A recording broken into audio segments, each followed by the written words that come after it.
left after the first two tasks. All right, let's get started. We have afternoon session, a close collaborator of mine for some number of years, 20 plus years, Klassen from FSU, is going to talk about lots of different things. Right. Thank you. Yeah, it's a real pleasure to be here and to watch all these talks about biology, actually. It's just, it's very stimulating to see people that are really working with objects that have these shapes. This is just a mathematics talk. I don't know any biology. Talk a little about the philosophy of whether it can be useful to have a concept of shape that comes from somebody that doesn't know anything about the objects whose shape they study. We've had several very nice talks about shape where, there are these, let's say, these MDS plots or something where there are a bunch of different shapes, and then there are several points corresponding to certain shapes, and several points corresponding to a different shape. And these points are usually, they come from some particular features of the shape. We talked about the kappa bar, and we heard about the sort of angularity, was it called, or something like that, and the solidity. So there are these various concepts of shapes that you can measure and sort of extract from the shapes. But abstractly speaking, you can also imagine looking at the shapes themselves, and you might have a big space where every point in the space corresponds to a shape. Okay, so what if you could actually plot these shapes as points in this big space that's full of all the shapes? And presumably some groups of shapes would be sort of closer together here, and some would be closer together here, but maybe you could plot these points without having to extract specific features, where the points would just correspond to the actual shapes themselves. And that's kind of the philosophy that I think I've been trying to understand working with computers for the last, as he said, 20 years or something. Okay, so let's see. So these are the particular people that I'm working on this exact project with at this time. I'll mention various other things, but anything new in this talk is coming from work with these, with Martin Bauer, Steve Preston, our student here in Florida State. So this slide is almost unnecessary after everything we've seen. That you've all shown me way more examples of shapes than I can list down here, right? So I'll skip this slide and go on to the next one. So again, if we can think of our shapes as being points in this space of all shapes, what would we like to do? We might like to give a bunch of shapes. We might like to find the average of those shapes. Or we might like to do principal component analysis. If we have a collection of shapes, we might want to see that the shapes vary more in one direction than another. Another fundamental thing we might want to do is, given two shapes, find the difference, quantify how different these two shapes are from each other. So these are the sort of things that we might like to do, and then of course find the most natural deformation, or the most efficient deformation, taking one shape to another. Now, what you call natural or efficient really might depend on the context and the physics and the biology of what's going on. But maybe there's a mathematical way of deciding that. I mean, one thought that's been coming to my mind is, Isaac Newton did this beautiful theory of mechanics of the universe. But before Newton was Euclid, and Euclid already defined what it means to be a straight line and proved a lot of theorems about straight lines. And then when Newton came along and did physics, Euclid's concept of straight lines was still very important, because those are the path that an object follows if it's not acted on by any force. So there's sort of a purely mathematical concept which turned out to be an important baseline for physics. Once you started studying those forces, before you understand the effect of the forces, you sort of need to understand what's happening if there isn't any force. And maybe there's some mathematical concept of shape, which is somewhat analogous to that. That maybe there's a concept of what would happen if you start deforming a shape in some direction and no other forces act on that. That's So there's sort of an analogous relationship to the relationship between Euclid's straight lines and Newton's laws of physics. Anyway, so the fundamental objects I'm going to be dealing with are embedded manifolds in Euclidean space. So they could be curves, they could be surfaces like this. And we're going to say that two objects have the same shape if they differ by a rigid motion of Rn, or just by a reparameterization. Because to understand these, we're generally going to parameterize them. We're going to take some standard template for this object and then take an embedding like this. And if we have two different parameterizations of the same object, we want to think of them as having the same shape. Okay, so when you're going to talk about deforming one shape into another shape, it seems to me that there are two basic philosophies that I've heard a lot and thought about during the years that I've been working on this. One is to sort of deform all of Rn and pull one shape to the other by deforming Rn. And that's sometimes referred to as LDEMM in a certain context. I don't remember exactly what all those letters stand for because I don't really work in that area. Long, distance, diffeomorphisms, manifolds, what's the other M? Whatever you want. Whatever. The other, and that has some advantages. For example, if you have an embedded shape like this, and yet you deform all of Rn, it stays embedded. That's a nice thing, right? The disadvantage is that you have to work with a very large diffeomorphism group of all of Rn. The other way to do it is just to think of deforming the points of this shape to the points of that shape without worrying about what happens to all the other points of Rn. And the advantage of that is that you don't have to deal with maps of all of Rn, you just have to deal with maps on the shape itself. One disadvantage of that is that you can introduce crossings. You can start with a shape like this, and you can deform it and end up with some kind of crossing like this. And maybe that's a disadvantage in some contexts, but nevertheless, the second approach is the one I'm talking about in this talk.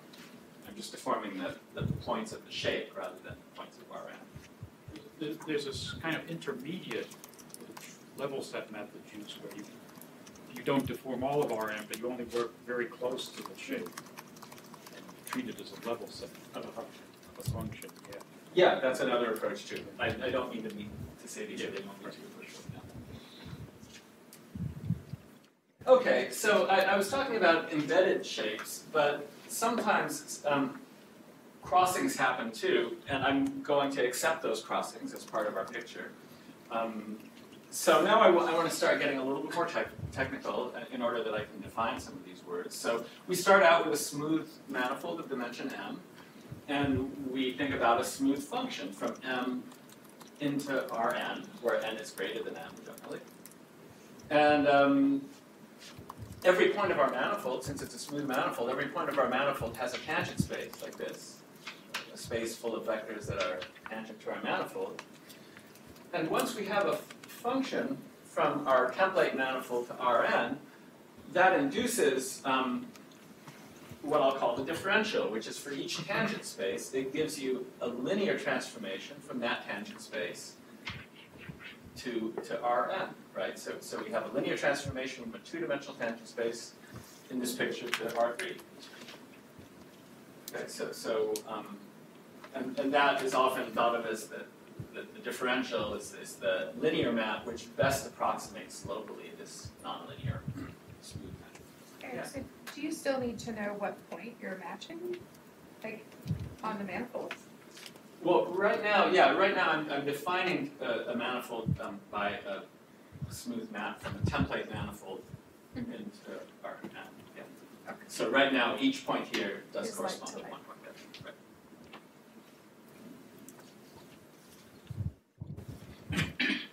Okay, so we call our map F an immersion if this differential is an injective linear map. That is, it doesn't take a plane and contract it to a single line or something like that. It's a non-degenerate linear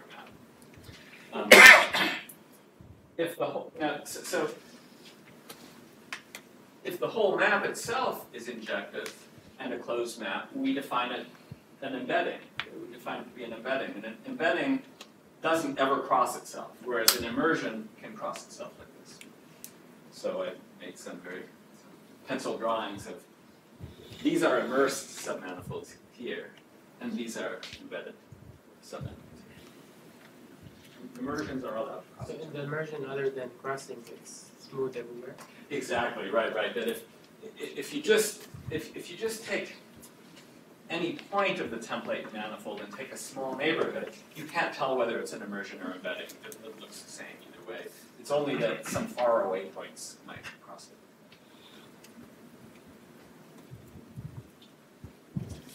Okay, so we want to understand the space of all immersions. So I call that M of M, Rn. It's a space of all immersions from our manifold to Rn.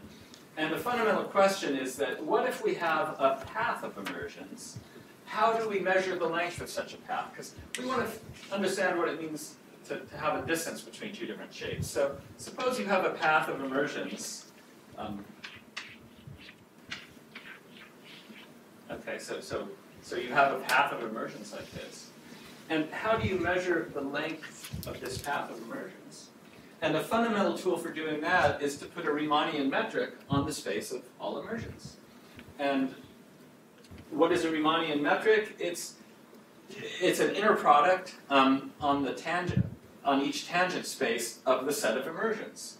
And this inner product is generally denoted by two brackets. So F is the particular immersion at which you're looking at the tangent space. And G and H are two tangent vectors in the space of immersions. And as you know, as with vectors, to measure a length of a vector, you just take its inner product with itself and take the square root of that. You can also use inner product to define the angle between vectors. Okay, so we want this inner product set. So what is shape? Shape, again, is something that shouldn't change under rigid motions of Rn or under reparameterization.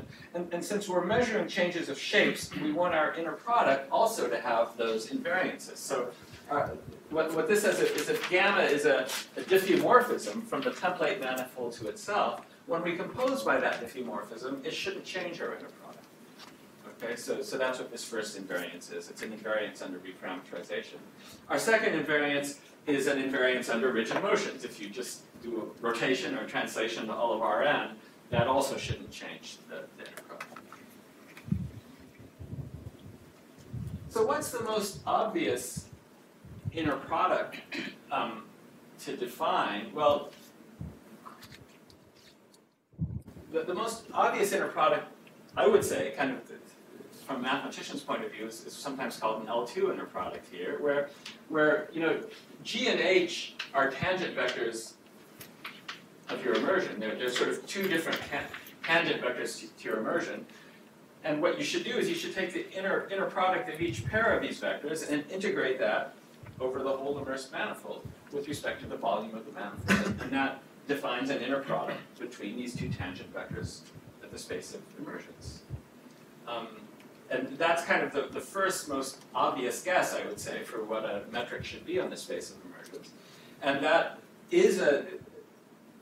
metric seems very natural and promising, and it has the required invariances that I talked about, but it has a very interesting and fatal flaw, which is that given two immersions of a space, it turns out that you can find a path of immersions from this immersion to that immersion with arbitrarily short lengths if you take this as your inner product. Okay, and in a couple of different forms, Meeker and Mumford and Bauer, Bruberis, and Harms showed that this was true. I won't go into the details of how this interacted. So the point is that this most simple inner product that you can possibly put up there doesn't work because it makes any two immersions appear to be arbitrarily close together. It collapses to the zero metric. Okay, so the moral of that what has seemed to work a lot better is to use a first-order Sobolev metric instead. And what do those words really mean? Well, let me explain it this way, that basically the L2 metric I just described, if you're going to transport one immersion to another, what it does is for every point, it kind of measures the distance every point travels and integrates that over the whole manifold and defines that to be the length of the path. What a first-order Sobolev metric does instead is it says, you see, when you have a path of immersions, that whole path of immersions does something to the tangent vectors also, right? So what a first-order Sobolev metric says is instead of measuring how far the points of the manifold travel, look at how far the tangent vectors travel as you move from one immersion to the other. Okay? And magically, that turns out not to have this vanishing distance problem. So by measuring how far the tangent vectors travel instead of how far the points travel, it does become a useful metric. Okay? And that type of first-order Sobolev metric has turned up in a lot of work lately on shapes and surfaces and curves. And I'll go into a little bit more of those particular things later in the talk. So what I'd like to do here is to sort of give a unified view of what first-order Sobolev metrics do on inverse submanifolds of Rn. And we'll see that once I present that, we'll see that it encompasses several already known methods that have been quite useful for comparing curves and surfaces. And it might suggest some new ways of looking at them as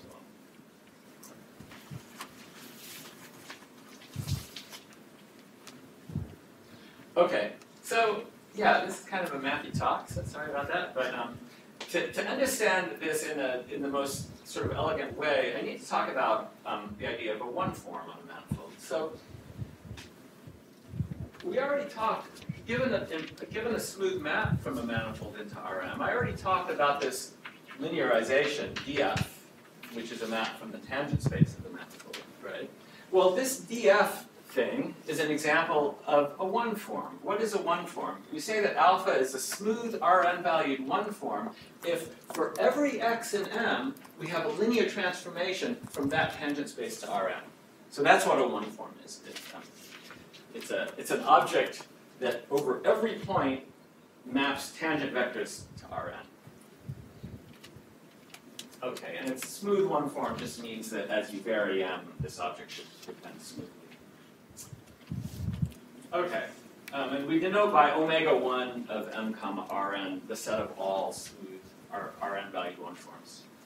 So this space of one forms is a vector space, and a sort of a technical thing which is going to be useful to know later is that if you have any smooth map from M to M, it induces a pullback map that you can plug any one form into it and it'll pull it back to give you a new one form defined by this equation. Not so important right now to get the details.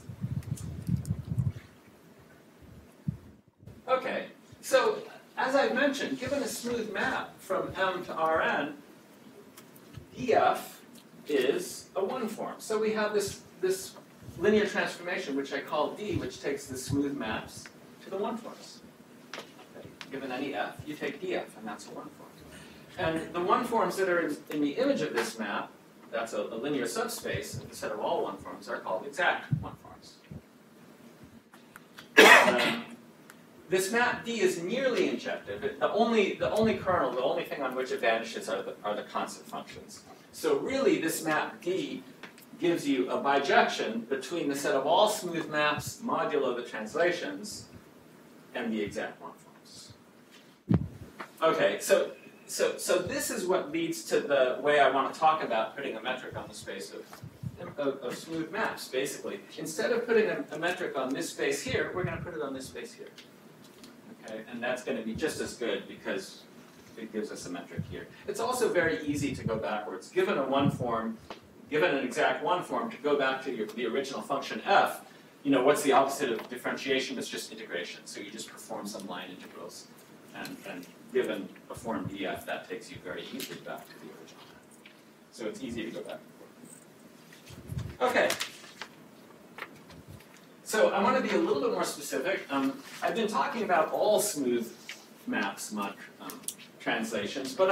I'm really interested in is immersions. And So a one-form alpha is called non-singular if at every point x in M, this linear map is an injective map. It doesn't collapse higher dimensional things to lower dimensional things. Okay, and so by putting this little plus sign in the subscript of the set of all one forms, these are the non-singular one forms, the ones that are injective at every single point.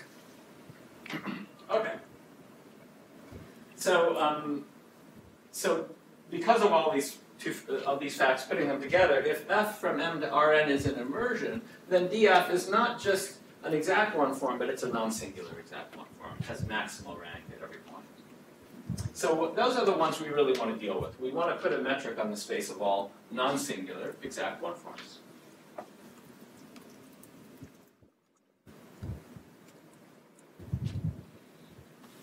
Okay, so what we're really going to do is put a metric on all of the non-singular one forms, not just the exact ones, and then restrict it to the exact ones. And because it's the exact ones here that are in one-to-one correspondence with the immersions. Okay. Of course, the real motivation of putting a metric on this, my original motivation, was to give a metric on that. But this is actually a much bigger space, and it turns out that it's interesting for its own reasons to put a metric on this space as well.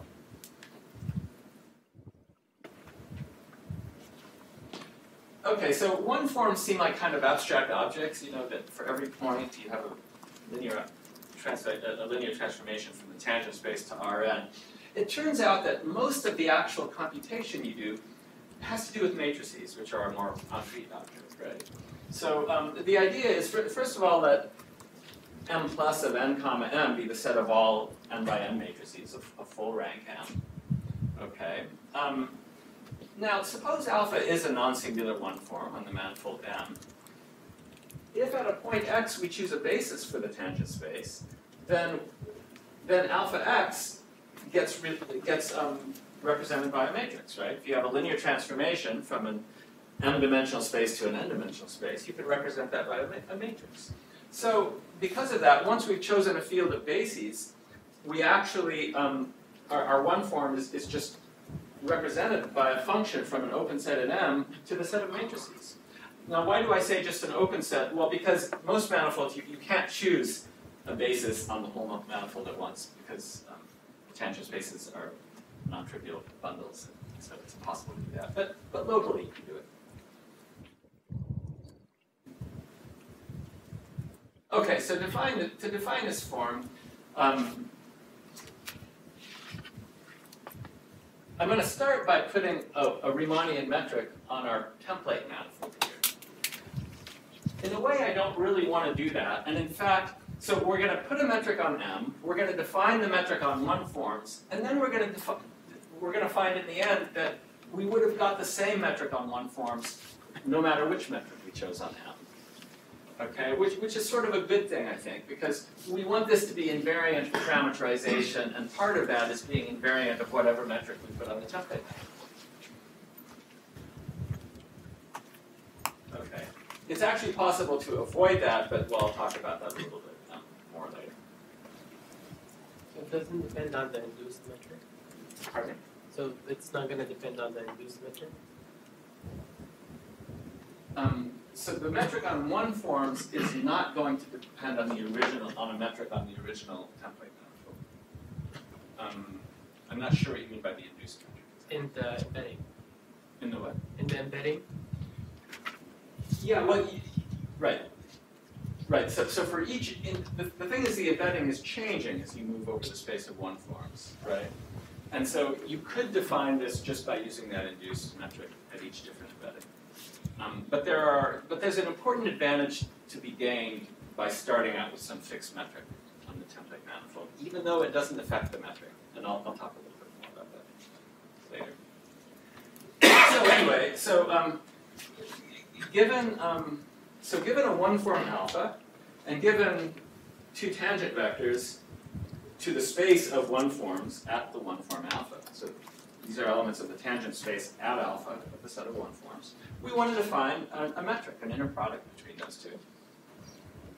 And And here's the formula, basically. You choose a basis of the tangent space of M that's orthonormal with respect to G. And then using that basis, you express these one forms as matrices. And then this is the function that you integrate. That looks a little bit complicated, but that integrand is designed in such a way that it doesn't depend on which orthonormal basis we chose for each tangent space. And it's also a smooth function because we can locally choose our basis to be smooth. Okay, so this just mentions that this appears to depend on our original metric G in two different ways, but these two dependencies exactly cancel each other, and therefore this metric that we've defined is independent of the original metric. And, can you go back? Yeah. I lost track of what I'll go further back. Just the definition of metric. So what was alpha? Alpha is the point on which you are there? yeah, so alpha, Okay, alpha is where you are. yeah, alpha is sort of the foot point. That's the one form, the non-singular one form you're at. Eta and nu are the two tangent vectors.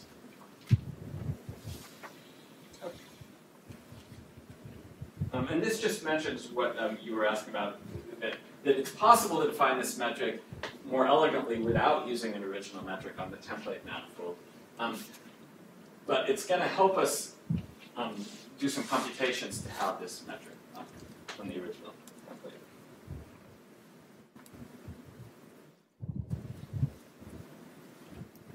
Okay, so what this slide says is that we want to compute, because our metric is defined by doing an integral over our manifold with a fixed metric G, we can find geodesics between two forms by computing the geodesics separately in every fiber. And the fibers are all these matrix spaces. So basically what you can do is you can define a matrix version of our metric like this. And then to compute geodesics, you just have to be able to compute geodesics in this space with respect to this metric here. And Steve Klassen, one of the collaborators I mentioned, actually did something which I had tried myself for a while and was only able to get it in a few special cases. But for this set of matrices, he found a beautiful formula for all of the geodesics, for the exponential map, in this set of m by m matrices with respect to this sort of funny metric that we put on it. Okay, so now we've done something that we set out to do. We've defined a metric on the space of non-singular one forms, which restricts to a metric on the immersions, actually the immersions mod translation. And now it's natural to ask sort of, what does that give us? Is this a new metric? And it's interesting to look at some special cases. And the first one I'll look at is the sort of the simplest special case in which it's an immersion of a one-dimensional manifold, i.e. a curve. And when you take this metric that we've defined on the one forms and restrict it to this case, you get exactly the metric that Laurent introduced in 1998 for planar curves. I don't remember if it was just planar curves or Rn in the original version, but in any case, this version works for Rn. And we get the same form. Since it's the same metric, we get the same formulas for the Riemannian exponential map as he did for that. So this is actually was a very important first metric that was put on these curves that was invariant, and it turns out that this method of doing it restricts to that in this case. In the case of n equals 3 and m equals 2, we get a metric on the space of immersed surfaces. And I think that this metric that we've defined has not been extensively or really studied at all for surfaces.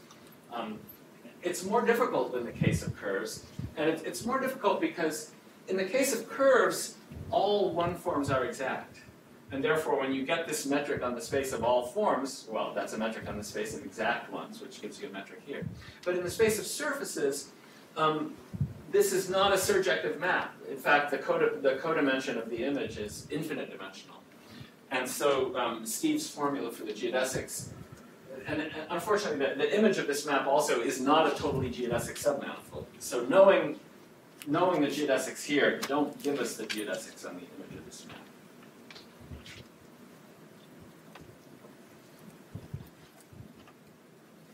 Okay. Nonetheless, there are ways that we have tried to implement this, and well, we have implemented it using MATLAB and using a limited basis of the set of exact one forms of sort of 45 basis elements coming from spherical harmonics. And so I wanted to show you a picture, and so here's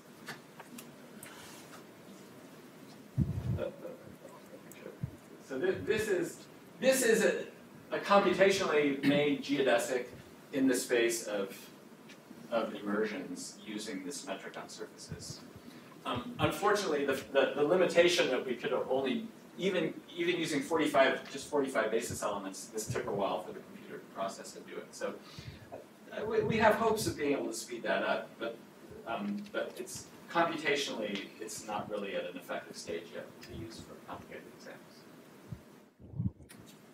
Okay.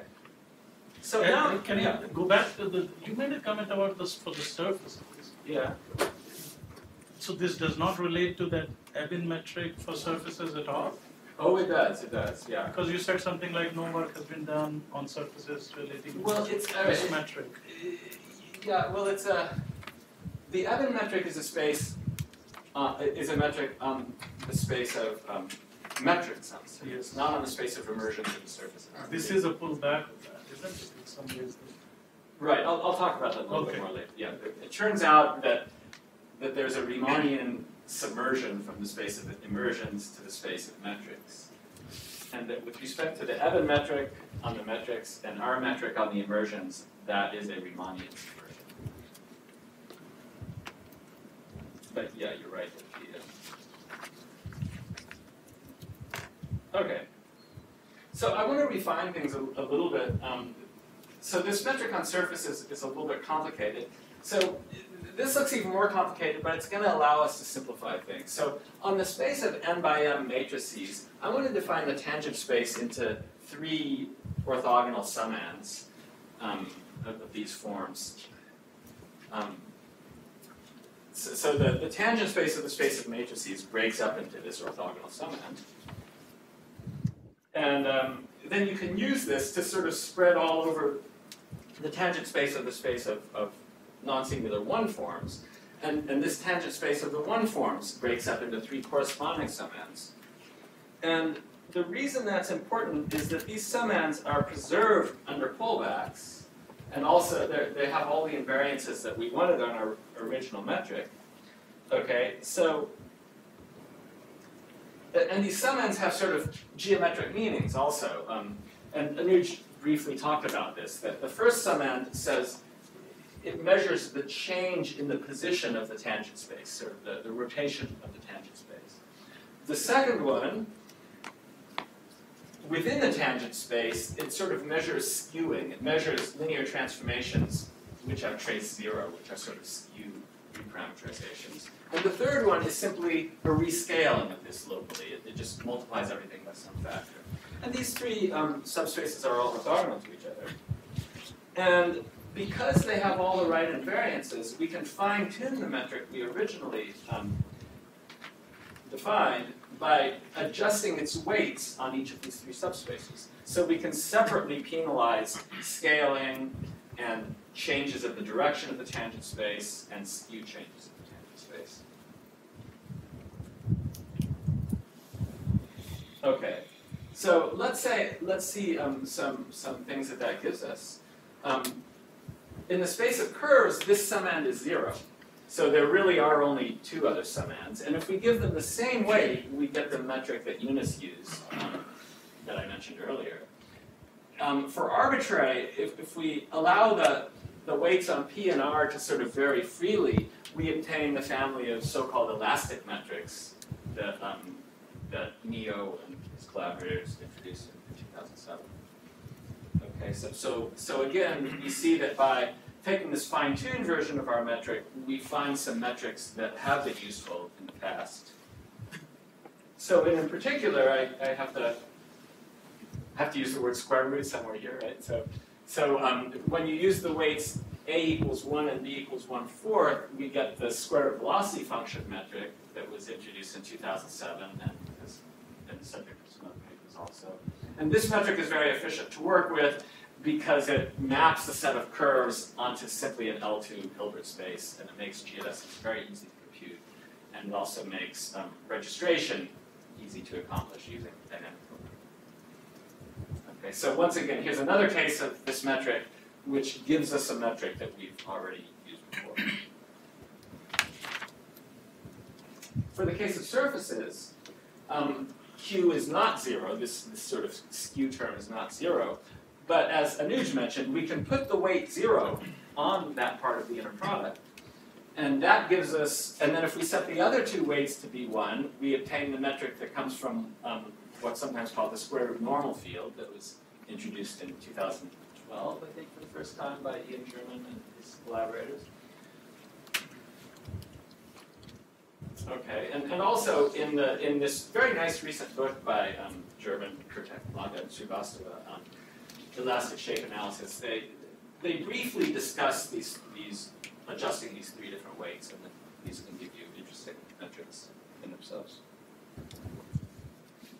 So I'm going to talk a little about this SRNF. So that's the metric where we put the weight of 0 on the skew part of the metric.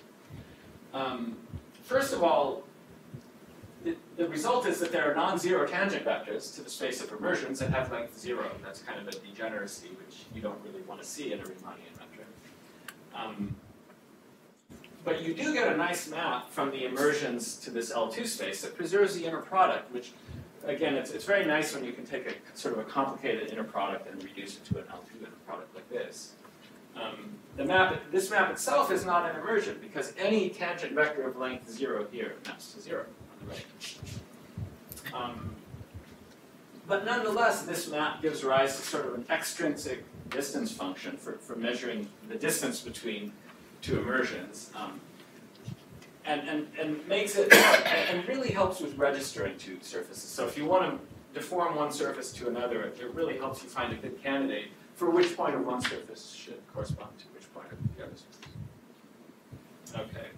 I think it's also still true that the image of this map C in this L2 space is not completely understood. It's a submanifold. It's probably not a totally geodesic submanifold. So it's hard to compute geodesics explicitly, but numerically, without going into the details of in this book that I just mentioned, they produce geodesics very nicely, and this is one I liked a lot. So the idea is here that here are two surfaces. They're not registered at all. And producing a geodesic with respect to this metric gives you this very natural deformation from one to the other. This is with no landmarks, no, the registration is completely automated. So the square root normal field has turned out to be quite a powerful tool for comparing surfaces, in spite of some theoretical gaps in our understanding. Okay, and then this is something that Anuj was just mentioning. There's another object which is of interest for a manifold M, which is the space of all Riemannian metrics on M, which I'm denoting by script M sub M. In 1967, I think Bryce DeWitt wrote a paper about this in the context of quantum physics. In 1968, David Eben wrote a paper about it, or a very closely related one. I think maybe DeWitt's metric had some parameters in it, like the ones I was talking about, whereas Eben's metric did not have those parameters. But in any case, they both studied this metric, and there's a very natural map from the set of immersions to the set of metrics. And that's just because an immersion induces a metric on the original manifold. Right? An immersion, you just take the standard metric on Rn and pull it back to your original manifold. Okay? And so that gives you a map from the immersions to the set of, or actually from the one forms to the set of metrics. And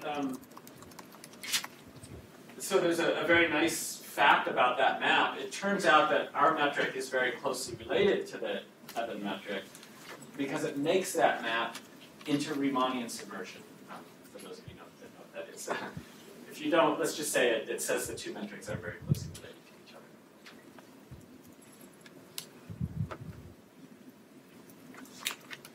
Okay, so just to summarize, for sort of an arbitrary m-dimensional manifold M and any little n greater than M, we've proposed really a two-parameter family, because it's really only the quotients between those three parameters that matter, of Riemannian metrics on the non-singular one forms with explicit formulas for geodesics that restricts to a metric.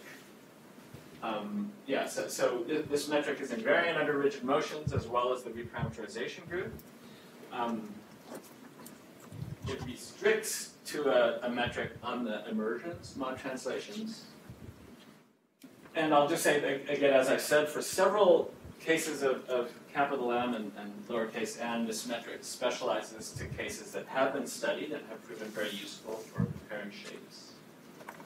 And for surfaces and higher dimensional immersions, I think that it suggests new metrics that might be useful in the future if we can make computations with them. The computational costs turn out to be pretty high, but maybe there's hope of making those more tractable. Thank you. Good time. Questions? Yeah. Suppose we have two one-forms belong to different cohomological classes. Can you define the distance between them? Do you consider topological thing? Yeah, this is on the space of all singular one form. So But it's not even just the closed ones. So right, only the closed ones represent cohomology classes. But this is the space of all non-singular one forms. So yeah, cohomology classes. So you mentioned this metric is independent of choice of the initial Riemannian metric. Yes. It is topologically invariant. Only depends on the differential structure of the manifold.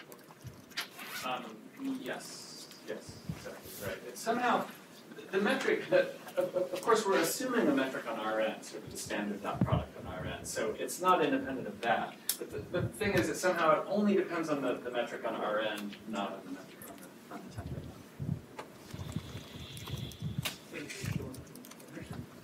So there's a mapping from all the Riemannian metrics form a space, right? And then the metric they're all omit, so there's some kind of mapping between them, right? Sorry. So we have a space consisting of all the Riemannian metric on the manifold. Okay, you build a connection. You build a mapping between this one with a manifold space. Right. So there's he's asking about the relationship between the metrics and the space of one forms. Yes, there is a map from the space of non-singular one forms to the space of metrics, and that map is a Riemannian submersion. Okay. So it is mapping surjective, injective. It's as a submersion, it has to, by definition it's surjective. I should be a little bit more careful. So there's an interest. You have to choose your little n to be large enough that there exists at least one non-singular one form, right? Because that has to do with the non-triviality of the tangent bundle of the happening. For example, there are no non-singular R2 valued one forms on S2 because the tangent bundle of S2 is non-trivial. But certainly for every manifold, you can find a high enough n such that so as soon as there's even one non-singular one form, then that map becomes a surjective. And that mapping is just DF transpose. Basically, yeah. You can look at, if you think of it as matrices, it's just the matrix penta's transpose. The more natural way to think of it is it's just the metric which is induced, right? Because the map from the tangent space to Rn, to find the dot product of two vectors in the tangent space, you just push them to Rn and take the dot product there. This harmonic forms has any special property? Harmonic form? Yeah, and this kind of framework. Harmonic forms. Are they special? Well, all right, they're special in the following useful way, which is that if you, let's see, if you take the harmonic, let's see. So if you,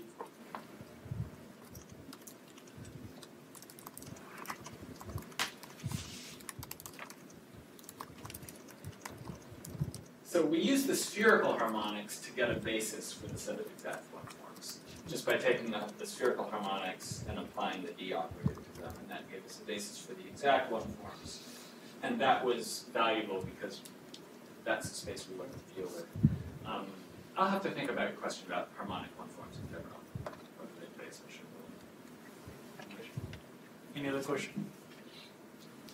Well, if not, let's thank Eric one more time. Next we have, We even cancel it. I don't know if you're still interested. We are very flexible here.